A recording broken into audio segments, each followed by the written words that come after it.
아까 정상적인 발의 모양 보셨죠? 이 발이 정상적인 발의 모양이라고 생각은 아무도 안 하시죠? 몇 살 정도 됐을까요? 마치시면 뭘 선물로 하나 드릴까요?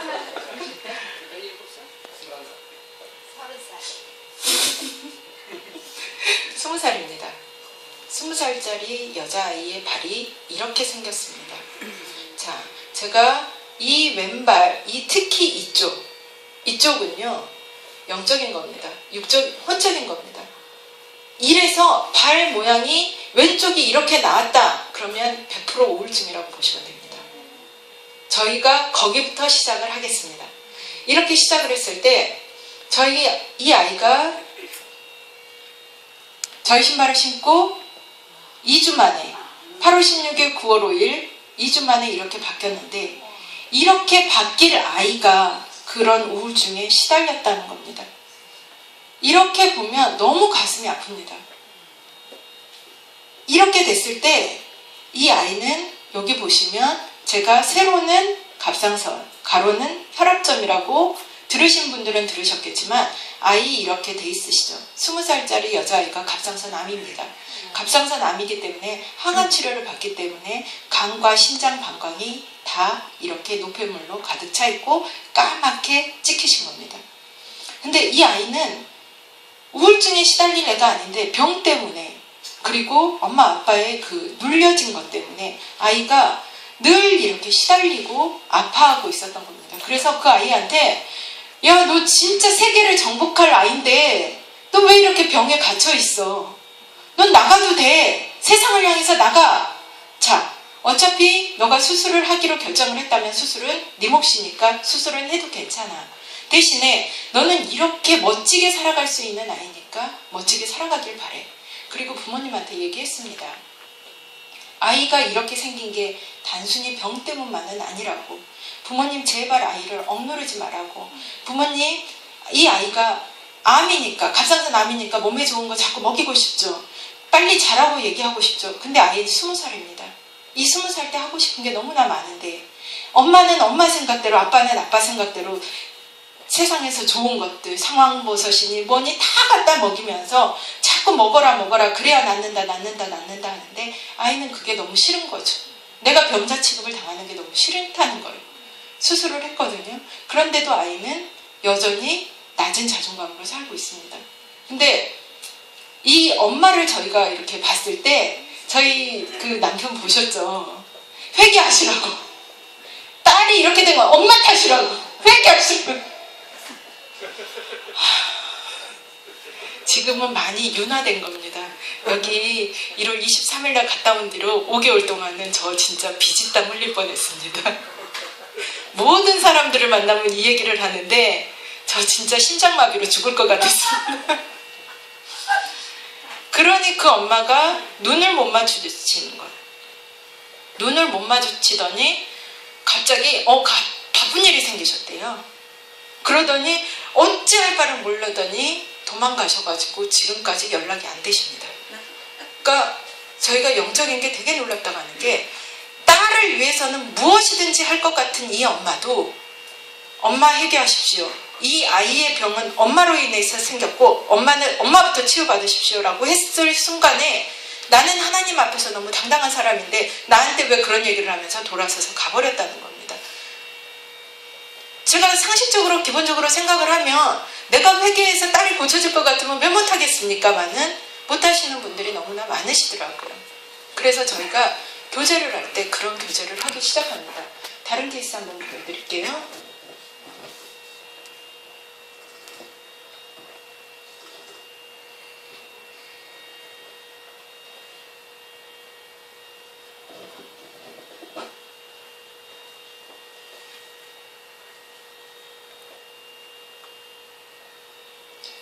보이시나요? 제가 말씀드렸죠. 이렇게 왼쪽의 발 모양이 이렇게 작으면 아이는 우울증이라고 말씀을 드렸죠. 이 아이는 우울증에다가 그 간질 증상까지 있는 아이입니다. 20살입니다. 근데 이 아이가 어떻게 바뀌어지냐면 이 엄마가 가슴을 치면서 이 아이가 할 수 있는 것만 있다면 내가 뭐든지 다 하겠다고 엎드리셨고 치유센터를 오셨습니다. 그러시면서 이 아이가 이렇게 바뀌었습니다. 그러시면서 6월 9일이죠. 이렇게 다시 이렇게 낮아진 거예요. 그래서 너 왜 그래? 너 뭐 안 신었니? 라고 했더니 요새 좀 안 신었다고 하면서 한 달 뒤에 왔을 때 다시 이렇게 바뀌었어요. 그렇게는 했지만 이 아이는 너무나 건강해졌고요. 이 아이의 집은 카톨릭을 믿는 가정이었거든요. 그래서 그 카톨릭을 믿는 쪽들은 이렇게 생각을 하더라고요. 큰 집이고 카톨릭 성당을 믿는 데는 큰 집이고 교회는 작은 집이라고. 그래서 큰 집을 믿는 사람들이 어떻게 작은 집을 가냐고 그렇게 얘기를 하시더라고요. 그런데 여기에 하나님의 말씀이 들어가면서 이 아이가 가정이 회복이 되는 거예요. 이 아이가 첫째 아이인데 그 뒤로 밑에 태희, 미성이, 범근이 저희 이 아저씨까지 전부나 저희 쪽으로 오셔가지고 얘기 듣고 토요일마다 저희가 같이 얘기 나누고 이렇게 되는 사이까지 바뀌었거든요. 그러면서 이 건의가 저희 때문에 바뀌어지지는 않았고 또 다른 분을 그 가정에 맞는 눈높이에 맞는 분을 붙여주셔서 가정이 회복이 됐지만 이러면서 하나님께 너무 감사하지 않을 수가 없다고 말씀을 드립니다. 내가 너무 많은 큰 잘못을 했다고. 그 엄마가 며칠 전에도 왔다 가시면서 예전에 저희 이영재 목사님께서 만났을 때 딸 보지 마라. 너 봐라 너. 너가 고쳐지면 딸은 자연적으로 고쳐진다고 했을 때 그 속으로 코웃음을 치셨다고 하거든요. 뭔 소리 하는 거예요. 내가 딸을 위해서 얼마나 많은 돈을 들이고 얼마나 많은 희생을 했고 나는 딸을 위해서라면 죽음도 불사할 사람인데 무슨 소리를 하십니까? 나 때문에 딸이 왜 아픕니까? 라고 했는데 엄마가 회개를 하기 시작하고 집에서 치유 기도문이 시작이 되면서부터 이 가정이 바뀌기 시작하셨다는 거예요. 근데 이 회개 기도문에 보시면 마리아를 비롯한 성인을 숭배한 죄를 회개합니다라는 구절이 있는데 그 부분은 지우셨어요.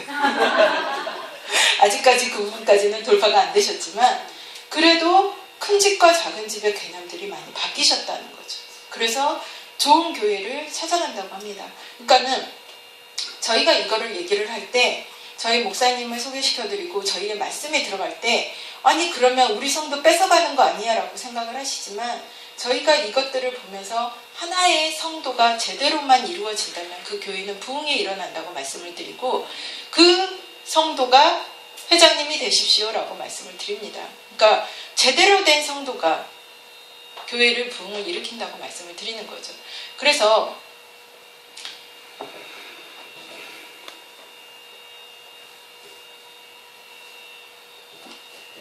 저희가 이렇게 봤을 때 너무나 많은 건들이 너무나 많아요. 사람들이 너무나 많이 와서 어떻게 얘기를 하고 어떤 식으로 가야 될지는 모르지만 한번 보시겠습니까?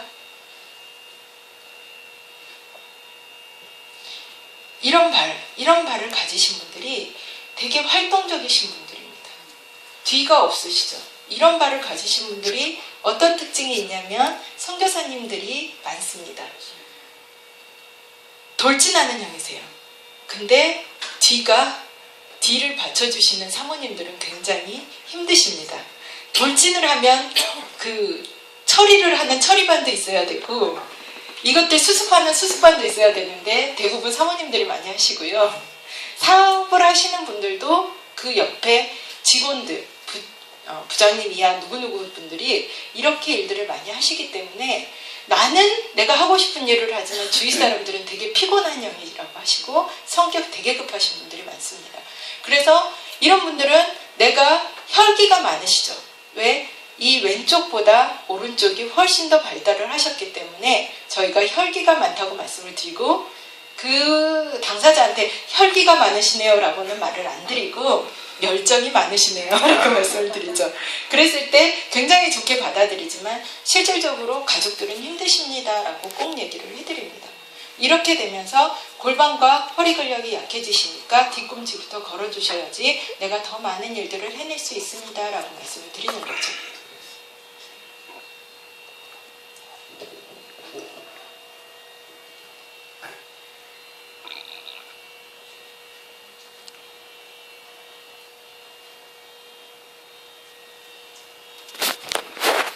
혹시 빌 해몬 총장님 이름 아시나요?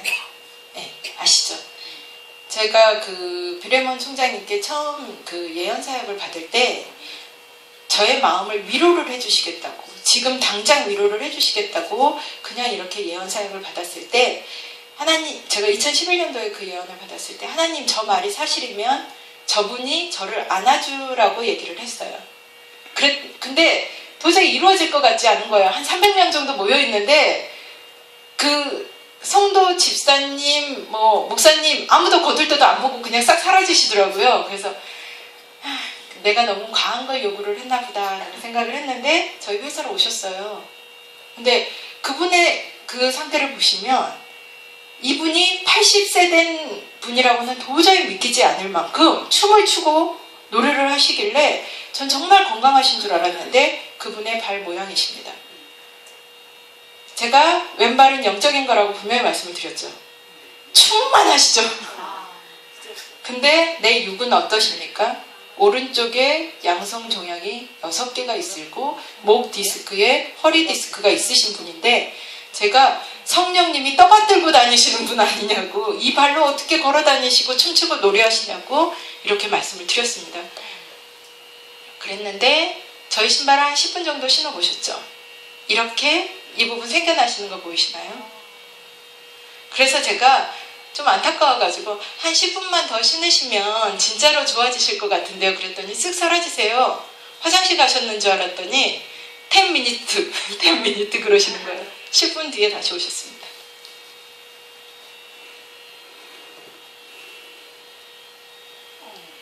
바뀌셨죠? 네. 이분은 저를 꼭 안아주시고 가셨습니다. 저만 안아주시고 가셨습니다. 그래서 제가 좀 더 큰 거를 바랄 걸 그랬다 이런 생각이 그때는 들었지만 깨닫고 난 뒤부터는 잘 안 들어주시더라고요. 자, 이렇게 바뀌시는 게 저희 신발의 특징이고, 했을 때 여기에 있는 노폐물들이 아까는 까마셨죠? 깨끗해지셨죠? 이렇게 바뀌어지시면서 다른 데는 저희 회사는 꼭 기억을 해주세요. 신발 회사라고. 그래서 이분께서 지금도 저희 사역에 이제는 동참을 하시겠다고 얘기를 해주셔서 저희는 이게 무슨 폼인가, 저희의 현실은 창고인데 저희한테 주시고 일어나신 일들은요 청와대에 앉아있는 그런 기분입니다. 그래서 저희 이영재 목사님한테도 맨날 말씀을 드리고 김상훈 목사님한테도 말씀을 드리는데, 이분들이 무슨 얘기를 하면 일인 거예요. 오늘 얘기하면 1시간 아니면 이틀 내에는 그 일들이 벌어지고 발생이 되시는 거예요. 그래가지고 이 현실과의 괴리감이 너무 생겨가지고 알 수가 없어지는 겁니다. 근데 이렇게 되니까 저희가 어떤 일들이 발생이 되냐면요, 이분들이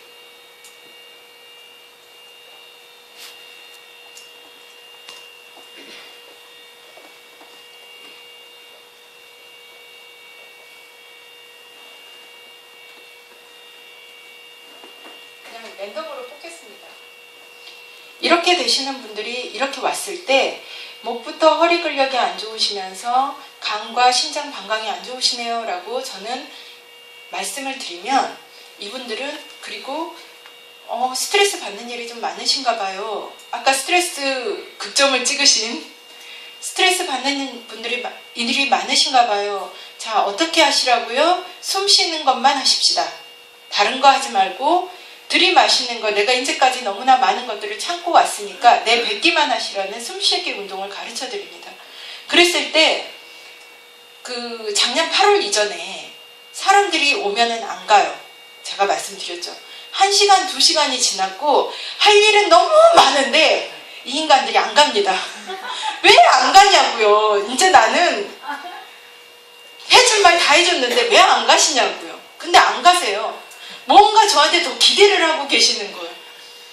아니 왜 나한테 뭘 이러시면서 하는데, 제가 원래는 대인 기피증 환자입니다. 잘 안 믿어지시죠? 저 모르는 사람하고 밥 먹으면 체합니다. 그리고 누가 밥 먹을 때 저한테 싫은 소리를 조금만 했다 그러면 숟가락을 놔야 됩니다. 그리고 체합니다. 제가 위근무력증 때문에 한참을 앓았었거든요. 그게 6년, 7년 정도 된 것 같아요. 위근무력증이 저녁에 먹으면 아침에 토하면 저녁에 뭘 먹었는지 실물이 생생할 정도로 안 움직입니다.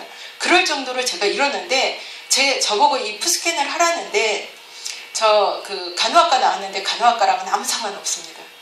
분명히 의학적 지식하고도 아무런 상관이 없습니다. 이걸 배운 이유는 딱 하나입니다. 직원이 자꾸 그만둡니다.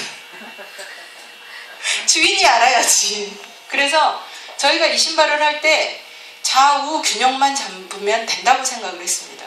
그래서 저희 신발을 신고 좌우 균형이 안 맞춰지면 균형이 맞춰질 때까지 돌렸습니다. 걸으시라고 30분도 걷고 1시간도 걷고 이렇게 되는데, 그렇게 걷다 보면서 이렇게 저렇게 많으신 분들이 왔다 가면서 하시는 얘기가 이 신발을 신으면서 건강이 좋아지셨다고 얘기를 하시게 됐습니다. 저희가 좌우 밸런스가 좋아지니까 당연히 디스크는 좋아질 거라고 생각을 했습니다. 근데 신장 방광이 좋아지시고 요실금이 없어지고 오줌 소태가 사라졌고, 그 다음에 어떤 분들은 뇌에 여기에 부스럼이 났다는 분들도 있으시고 코피가 터지신 분들도 있으시고. 저희 신발 팝니다.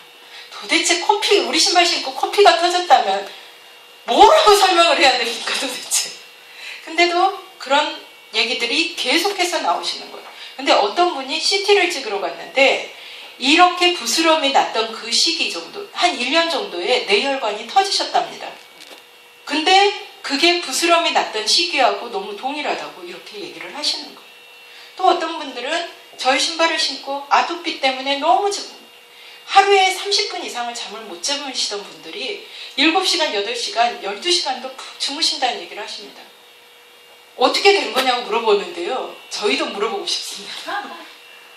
방법이 없어요. 도대체 어떻게 된 건지, 어떤 이유 때문에 이렇게 생기는지 이런 것들에 대해서 설명할 재간이 없었습니다. 근데 저희가 목사님을 만나고 이 신발이 하나님이 주신 거구나 라는 것들을 알게 되면서 저희 이은성 전무님이 조금 이따 얘기를 하시겠지만, 어떤 분이 이렇게 낳으시든 간에 이제는 저희 신발을 신어서 낳는 것이 아니라 성령의 힘이십니다 라고 말씀을 자신 있게 드릴 수밖에 없는 게, 나 이거 신고 고쳐줘요 라고 물어보시는 분들한테 하나님 믿으세요? 라고 물어보세요. 그러면 이렇게 저를 이렇게 쳐보고 이렇게 얘기를 하시면 믿음대로 되실 겁니다 라고 얘기를 드리는 거죠. 하지만 저희가 단언하게 말씀을 드릴 수 있는 게, 저희는 근력을 강화시켜드리고 혈액순환을 활발하게 해드리는 겁니다. 이것까지는 이렇게 말씀을 드리는데, 이렇게 되니까 어떤 얘기가 나오냐면, 우리 아이가 척추측만인데 그것도 고쳐질까요? 데리고 와봐도 될까요? 라고 얘기를 하거든요. 오십시오. 그러면 나중에는 이 아이를 앉혀놓고 엄마가 성적 상담도 하고 계십니다. 저한테. 우리 아이가 공부를 안 해요. 그것도 나오나요? 제가 무슨 점쟁입니까? 근데 아이가 왜 공부를 못하는지는 말씀을 드립니다. 대부분 아까 제일 처음에 봤던 최혜진 20살짜리 아이 거 보이셨죠? 대부분의 아이들이 그렇습니다. 대부분의 아이들이 엄마는 너는 아무것도 안 하고 공부만 해. 공부만 하면 돼. 공부만 해. 이렇게 살아왔거든요. 그렇다 보니까 아이는 그 공부 외에는 다른 것들을 생각할 수가 없으니까 다른 것들이 스마트폰이라든가 핸드폰이라든가 컴퓨터라든가 이런 것들을 하게 되고, 친구들 간의 대화도 잘 없습니다. 친구들을 사귀는 것도 학원에서 사귀고, 집에 왔다 갔다 하는 그 시간 외에는 친구들과 대화할 시간도 없이 만들어버린 이 세태에서 아이들은 스트레스를 풀어질 길이 없습니다. 근데 이 아이들이 저한테 왔다 가면 되게 활기차져요. 우리 엄마한테 그 얘기 좀 해주세요. 그러면 저는 아이를 잠깐 나가 있게 하고, 그리고 엄마한테 얘기를 합니다. 엄마 제발 아이가 먹기 싫은데 아침밥 강요하지 마시라고. 이 아이는 아침에 푹 자야 되는 형이라고 이렇게 얘기를 해줍니다. 그러시면서 엄마가 조금씩만 변화가 되고 내 가족들이 조금씩만 변화가 되면 아이가 척추측만이 생길 이유가 없습니다. 아이가 척추측만이 왜 생겼을까요? 유전적으로 근력이 약해지기도 했지만 엄마가 누르셨습니다. 아빠가 누르셨습니다. 조상까지는 안 갑니다. 이 반응들이 세기 때문에. 이렇게 돼서 이 눌러진 것 때문에 아이가 척추 측만이 옵니다. 그러면 엄마 아빠들이 대부분 나는 우리 아이를 위해서 최선을 다했다고 얘기를 하거든요. 근데도 불구하고 최선을 다하지 않았습니다. 제가 처음에 여기 와서 이렇게 딱 말씀을 드린 게 저와 저희 신랑이 저희 남편이 저를 만나면서부터 너무 이렇게 벌벌 떠는 거예요. 너무 순수한 거예요. 그러면서 저 만났을 때 여자랑 데이트하면 스테이크를 사줘야 된다고 누구한테 들었나 봐요. 한 3개월간을 스테이크만 먹는데 이 남자가 별로 좋아하지 않는 것 같은 거예요. 그래서 제가 남자들이 뭘 좋아하나 하고 이렇게 물어봤더니 설렁탕을 대부분 좋아한대요. 그래서 설렁탕 먹으러 다니자 이렇게 얘기를 했는데 저희 진짜 그 의정부에서부터 제주도까지 설렁탕이라는 설렁탕집은 유명한 설렁탕집은 다 다녔습니다. 근데 결혼해서 알았어요. 저희 둘 다 설렁탕 전혀 안 좋아하고 돈 주고 절대 안 사 먹는다는 거 저희 그때 알았습니다. 이게 뭘 뜻하는 거냐면 서로 배려를 한다고 하지만 상대방이 좋아하지 않는 것들을 내 생각에 의해서 배려를 한다는 것들을 알게 된 거죠. 근데 저희 14년 동안 그렇게 살았습니다. 서로 원하지 않는 배려를 해주면서 나는 배려해줬는데 나는 이만큼 해줬는데 당신은 왜 나한테 그렇게 해주지 않냐고 얘기하십니다. 그렇기 때문에 저희가 오시는 분들마다 이제는 고객님이 오시건 어느 분이 오시건 간에 상대방을 보시라고 말씀을 드립니다.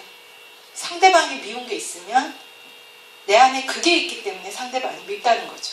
다 모든 사람들이 똑같은 거에 똑같이 반응하지는 않는다는 겁니다. 어떤 사람은 길가에 똥이 있으면 치우는 사람이 있는가 하면 멀리 돌아가는 사람이 있는가 하면 덮는 사람도 있습니다. 여러 가지 각양각색의 모양과 반응들이 틀린 것처럼 내 남편과 내 아내가 그런 모습들을 가지고 있다고 말씀을 드리는 거죠. 그래서 그런 얘기들을 8월 이후부터는 이렇게 하게 됐습니다. 그러니까 이분들이 30분만 지나도 자리를 뜨시더라고요. 원하는 걸 얻으셨다는 거죠. 저희가 그래서 이것들을 가지고 전도를 해야 되겠다라고 말씀을 드리고 이것들을 가지고 일터 사역을 해야 되겠다라고 말씀을 드린 이유가 이겁니다. 이제 전단지 나눠주고 음식 나눠주고 사탕 나눠주면서 우리 교회 오세요, 우리 교회 오세요, 우리 교회 오세요. 아무리 얘기해도 교회는 널리고 널렸습니다. 그 서울 목동에 가면은요 한 건물당 하나씩 교회가 있습니다. 그렇게 많은 교회가 있는데 그렇게 많은 성도가 있는데 왜 교회가 자꾸 미자립 교회가 생기는 걸까요? 라는 것들에 대해서 저희가 의문을 가진 거죠. 물론 저희가 교회에 지금 열심히 지대하게 공헌을 하고 있지는 않습니다만 이제 저희 목사님께서는 저희 남편 양집사만 보면 밥 안 드셔도 배부르실 거예요. 그쵸 목사님? 강요하고 있습니다. 자, 내가 잘 되는 거, 성도가 잘 되는 목사님들한테서 제일 중요한 건 성도가 바로 서가지고 이게 하나님의 일터로 하나님의 사업으로 확장되고 이렇게 하는 게 제일 중요하시고 제일 행복하신 거잖아요. 그런 것처럼 저희가 여기서 이분들한테 하나님을 복음을 전할 때 이분들이 열리세요. 이거는 믿건 믿지 않건 상관이 없습니다. 저희 회사에 들어오면 뭘 믿어도 저희 회사 거를 가져가시려면 회개기도부터 하셔야 됩니다. 전혀 생뚱한 사람도 그냥 앉아서 무조건 하셔야 됩니다. 들어온 순간부터 자 8시부터는 회개기도 시간입니다 라면 10장을 무조건 하셔야 됩니다. 하시다 보면 어느 순간부터 마음에 오픈이 되시면서 아 내가 이제까지 잘 살아왔건 잘못 살아왔건 간에 내가 몰랐던 죄들이 너무나 많다는 걸 깨닫게 되는 거죠. 저희 아이들이 제일 처음에 회개기도를 할 때는 모텔 세우고 모텔에서 음란한 죄를 저지른 죄를 회개합니다라는 말에 대해서 동감을 못했어요. 사탄을 찬양하고 숭배한 죄를 회개합니다라는 말에 대해서 자기는 아니래요. 그래서 저희가 얘기를 했습니다. 네가 체킹을 해봐라. 네가 맞다고 생각하는 거 3가지를 나한테 얘기하고 다음 시간에 얘기하고 네가 용납 못하겠다 하는 것들에 대해서 써라. 3개를 써라. 이렇게 얘기를 했더니 불상 앞에 이름 적은 죄와 불탁 그 돈죄를 회개합니다. 이게 있는데 나는 이거 안 했다. 그러지. 미안해, 엄마가 했어. 사탄을 찬양한 죄를 회개합니다. 나는 사탄 찬양한 적 없대. 너희가 부르는 가요가 그거야. 그래서 모텔에서 음란한 죄 이런 것들에 대해서 얘기를 했을 때 너희들이 모텔을 이렇게 세워지는 것들을 보고 아무렇지도 않게 지나갔다면 그것도 죄야. 아이한테 죄에 대한 것들을 심어주기 시작했습니다. 그렇게 되니까 아이들이 너무 밝아지는 거예요. 너무 선명해지는 거예요. 이게 너무 감사한 거예요. 그래서 이분들한테도 저희한테 오는 그 일반적인 고객님들한테 처음부터 이렇게 신발 말고 다른 걸 드릴 수는 없지만 두 번째로 오셨을 때부터는 회개 기도를 선물로 드립니다. 그분이 어떻게 반응하시건 안 하시건 간에 상관이 없습니다.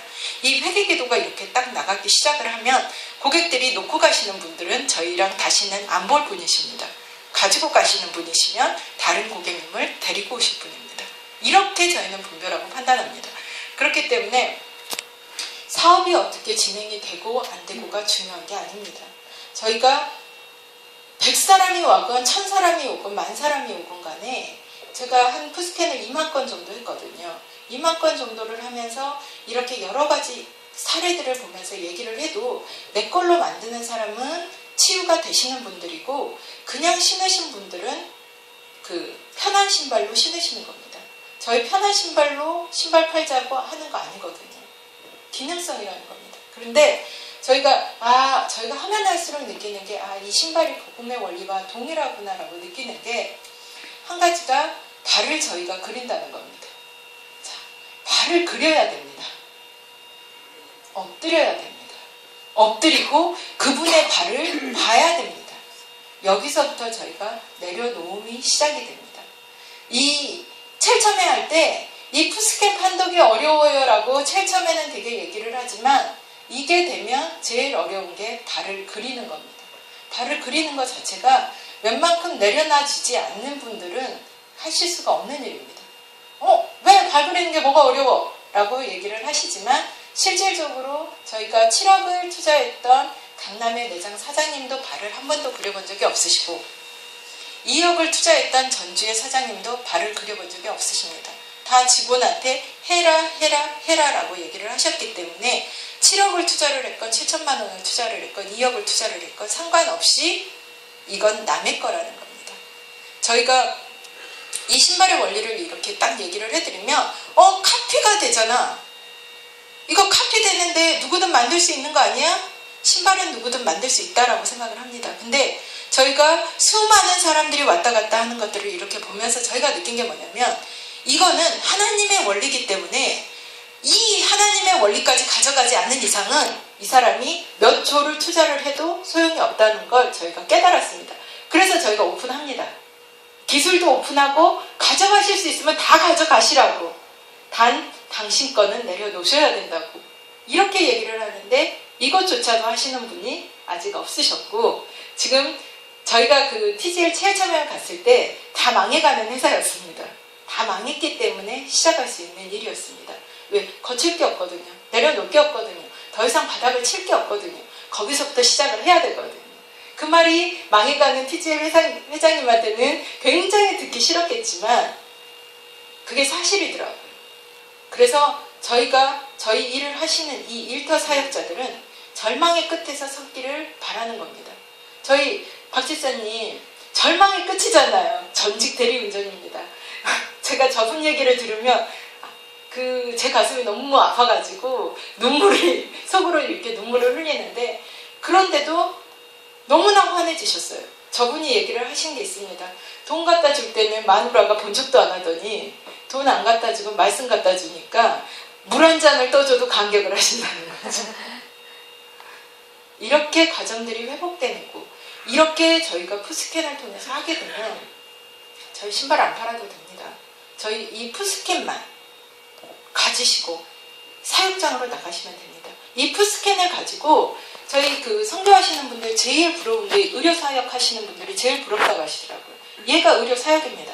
자, 이분 같은 경우에 목의 근력이 약하시고 양쪽의 목이 약하시기 때문에 이분 같은 경우에 이렇게만 하루에 5분 정도 습관을 들여주십시오라고 얘기를 하시거든요.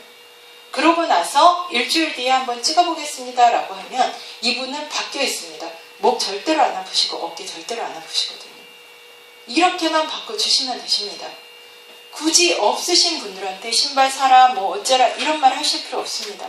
단 내가 이것들을 하게 되면서 알아주는 것들이 뭐냐면 내 마음이 그동안 너무 힘들었구나라는 것들을 알아주는 사람이 필요한 겁니다. 대부분 남자들은 이런 것들이 이렇게 밝혀지면 자존심이 상해하세요. 그래서 저한테 젊은 여자인 저한테는 절대로 오픈을 안 하지만 여성분들은 대부분 그 말 한마디에 손 한번 잡아드리겠습니다. 제가 저번 주에는 어떤 선교사님 한번 안아드렸죠. 가슴이 너무 아프면 그냥 안고 시작합시다 이렇게 하거든요. 너무 가슴이 아프면 한번 이렇게 안아드리는 것만으로도 그분이 눈물을 흘리시거든요.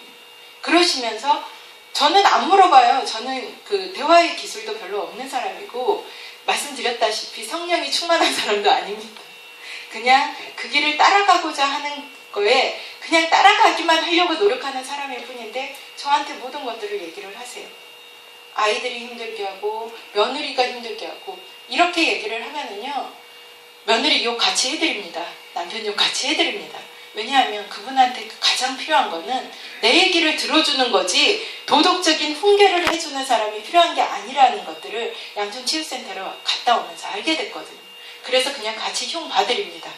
그러면 며느리 입장에서 나는 며느리인데 그렇게 안 하는데 막 이러면서 이렇게 우리 시어머니도 지금 열받았겠는데 내가 그런 행동하면서 이러면서 동조를 해드립니다. 그러면서 이분이 마음이 풀리시거든요.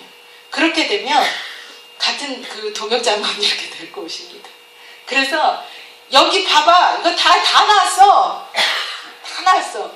이거 다 나와. 이러면 저는 마음의 부담감을 갖고 시작을 해야 됩니다. 그렇게 하지만 제가 지금 이 푸스캔을 하면서 드리는 건 희망을 드리는 겁니다.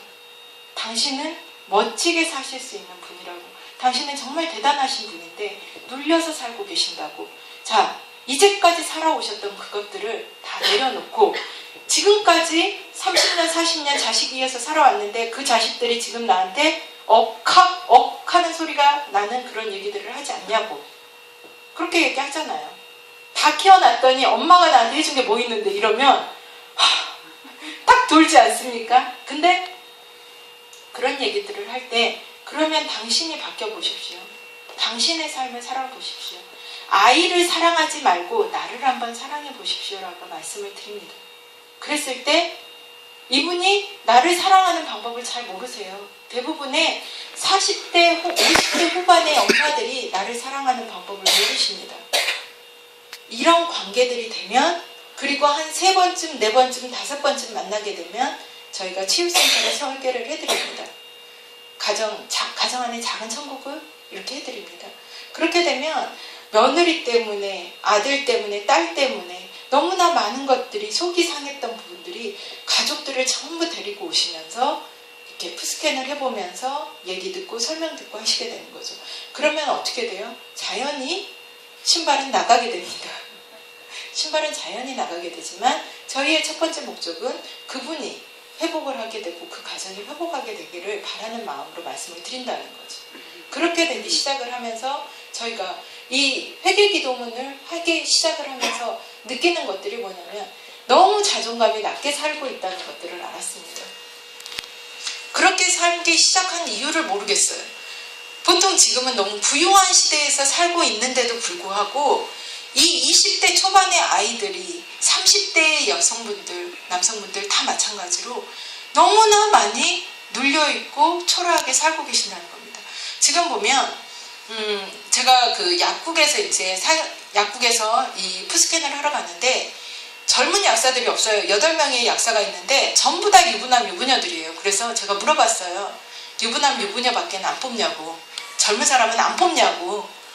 너무 궁금해서 물어봤거든요. 그랬더니 아니요.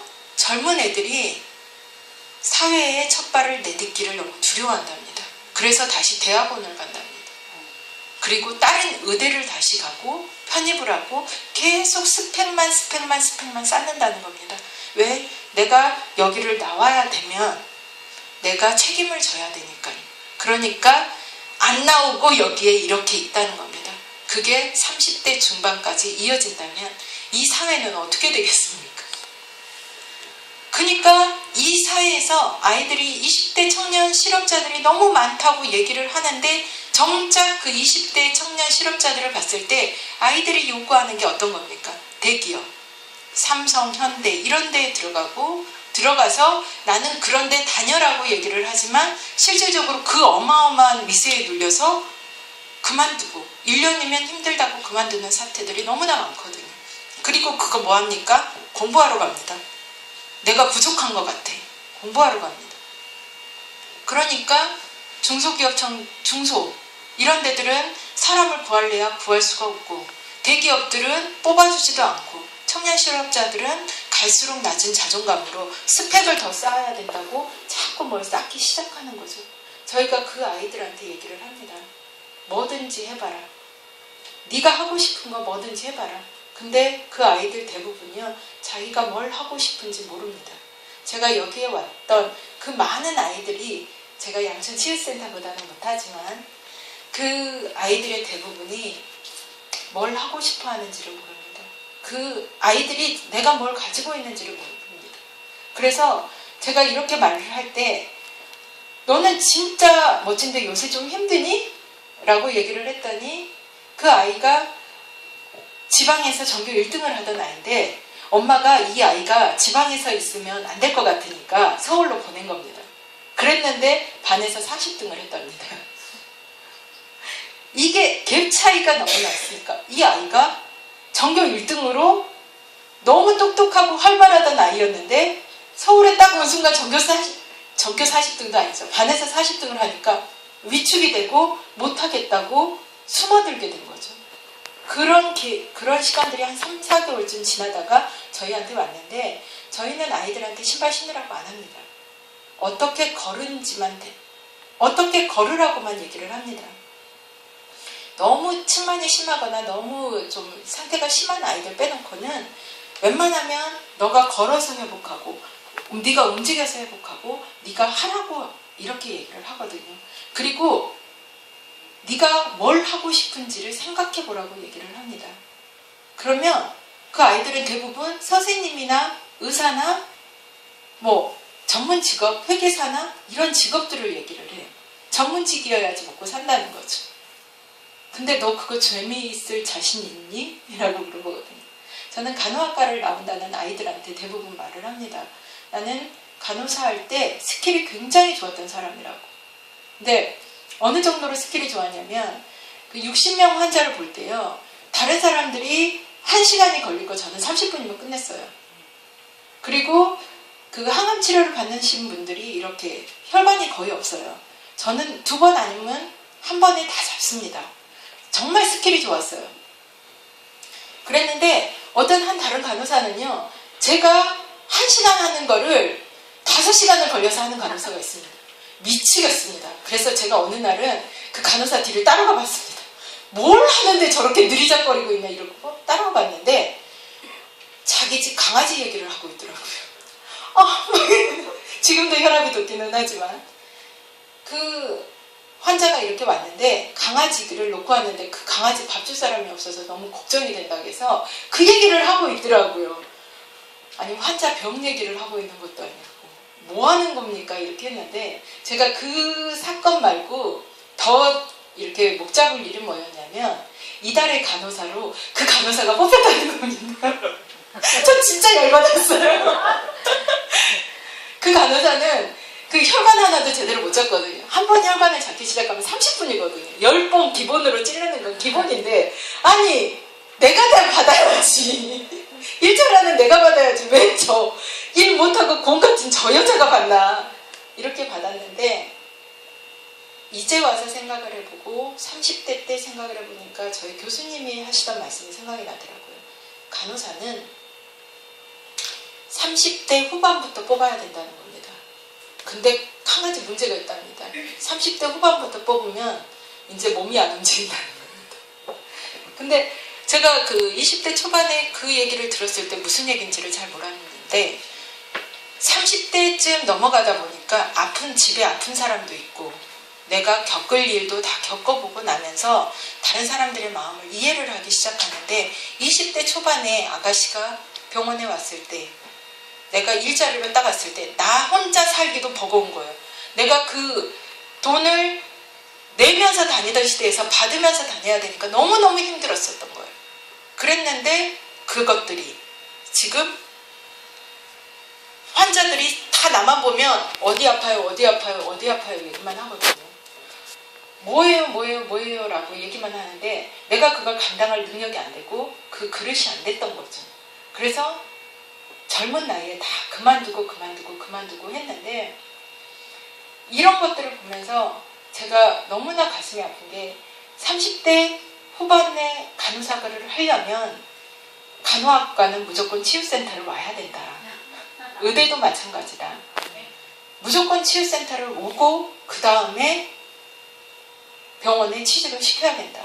이게 진짜로 제가 웃으면서 하는 얘기 같지만 병원에 갔다 오신 분들 다 느끼실 겁니다. 의사, 간호사, 친절한 사람 100명에 1명도 꼽을까 말까 합니다. 왜 그럴까요? 몰라요. 그러니까 제일 불쌍한 직업이 판사입니다. 판사. 자, 내가 공부만 했어요. 공부만 했는데 어느 날 보니 결정하는 그 자리에 있어야 되거든요. 젊을수록 더 심하다고 하더라고요. 그러니까 사람을 믿지를 않아요. 근데 이 의사 간호사들도 마찬가지입니다. 다 나만 보면 아프다는 사람들이 있으니까 집에서 아프다는 사람이 있으면 병원 가. 왜 나한테 그래? 병원 가. 너무나 불친절하게 그렇게 얘기를 하거든요. 저도 그런 불친절한 사람들 중에 하나였습니다. 근데 제가 조금 바뀌게 된 계기가 한 명 있는데 자꾸 간증으로 가나요? 바뀌게 된 계기가 하나 있는데 그 소아과들은 제가 소아과 파트를 맡고 있는데 이 소아과에 어느 날 보니까 좀 주먹깨나 쓰고 혈기왕성한 아빠가 하나 왔는데 딸을 너무 사랑하는 거예요. 근데 그 아이의 병명은 크롭입니다. 콩콩콩 소리가 나면서 그때 호흡기를 대주지 않으면 아이가 그 숨을 못 쉬어서 죽는 병입니다. 콩콩콩 이렇게 왔을 때 대부분 다 응급이라고 생각하고 다 응급처치를 하게 됩니다. 그랬는데 그분이 너무 피곤하니까 제가 아이한테 대신 보호자들한테 보통 시키는데 아이 걸 대신 이렇게 했는데 아이가 눈을 딱 뜨니까 제가 딱 한마디밖에 안 했습니다. 아빠 주무셔. 내일 일하러 가셔야 되는데 이거 하자. 이 얘기했는데 그걸 아빠가 들으셨나 봅니다. 근데 그 다음날 아이가 병실이 없어서 입원을 계속 이렇게 응급실에 있어야 되는 상황이었는데 어떤 분이 저한테 컴플레인을 하셨어요. 그러시면서 좀 욕을 하셨어요. 그랬더니 그분이 이런 의자 있죠. 이런 의자를 들더니 그 보호자를 때리려고 하시면서 이렇게 친절한 간호사한테 저 절대 친절하지 않습니다. 이렇게 잘하는 간호사한테 당신이 왜 컴플레인을 하냐고. 그래서 저 그다음부터 마음을 곧게 먹고 친절하게 마음을 먹었어요. 세상은 어떻게 될지 모르기 때문에 곧게 먹기로 마음을 먹었는데 그렇게 제가 보내는 저는 진짜 아주 작은 것 하나만 얘기를 했잖아요. 그랬는데 너무 감동을 하셔가지고 제가 그 다음부터는 어떻게 살아야 되나라고 생각이 들 정도였어요. 그래서 이런 것들에 대해서 저희가 이게 되더라고요. 이게 그런 경험들이 작은 친절 하나, 작은 말 한마디가 얼마나 소중한지를 제가 알게 된 계기가 됐다고 보시면 됩니다. 그래서 저희가 이 푸스캔을 통해서 그런 것들을 알려드리게 된 거죠. 그리고 이렇게 지금 말씀을 드리고 있는 겁니다. 그래서 이런 푸스캔 보고 몰라도 상관없고 판독 못해도 상관없습니다.